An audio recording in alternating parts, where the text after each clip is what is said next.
This short is from DC Horror. This is Soul Plumber number 5 of 6. You got this nasty looking fellow with gnarly ass fingers playing a little chess with what's obviously supposed to represent real people. You got the little demon on his shoulder.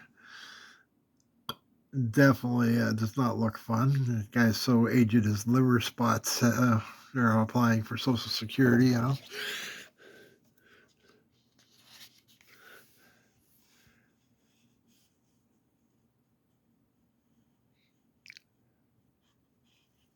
He had a head with a part of the spine still attached. Or no, it is DC horror. It's not supposed to be like fun and games. Ah, cut bucket. That's always fun.